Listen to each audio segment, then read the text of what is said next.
The Olympics is over, but the story of one of its biggest dramas, that of the Belarus athlete who defected from her country during the Games, is not. Krystsina Tsimanouskaya fled to Poland last week after she says that her coaches tried to force her to run a race against her will, then tried to force her onto a plane back to Belarus when she refused. On Monday, the country's president, Alexander Lukashenko, said the 24-year-old was, quote, manipulated by outside forces. But Reuters has met another athlete, Konstantin Yakovlev, who also left Belarus with his family, this time for Ukraine, coincidentally on the same day as Tsimanouskaya's incident in Tokyo. He's a professional handball player and coach.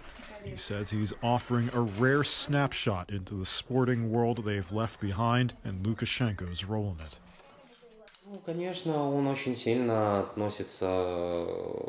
He very much refers to sports like his own toy.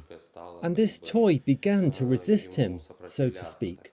It started doing things he didn't like. During 26 years of rule, this man got used to all his orders. Any requests must be executed. But here, it's not the case. It can't be this way. He's an illegitimate president. He lost the elections. And this is obvious to everyone. It's so stupid to pretend this didn't happen. The resistance that Yakovlev is referring to are athletes that joined the political opposition after the country's disputed election and the violent crackdown on protests that followed. Professional athletes are among some of the most prominent figures to criticize Lukashenko. Some of them have lost their jobs with the government or been kicked off national teams. Others were detained.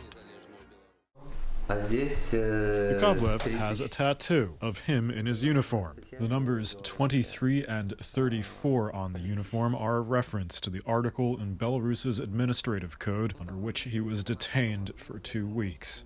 He says they were trumped-up charges. He also recalls a moment when his team won the national championship back in 2007. They were about to go on vacation, when instead they were told to stay put and put on a pretend practice session for a special visitor. It was Lukashenko.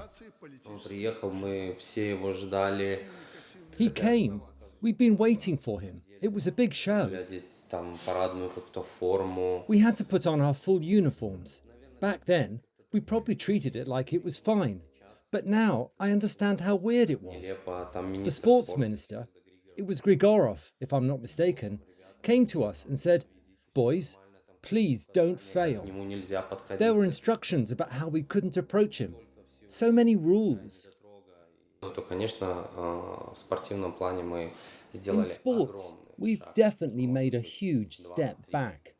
Or even 2, 3, 10 steps back. The consequence of it all is the Olympics. I think that the person was boiling over from injustice, from the stupidity of Belarusian bureaucrats. Yakovlev says that when Lukashenko visited the team, they had their photo taken with him, but weren't allowed to keep a copy because the president didn't like the way he looked in it. The president was at one point the head of the country's National Olympic Committee. That title's now held by his son, Victor. Both were banned from attending the Games. The president's office did not respond to a request for comment.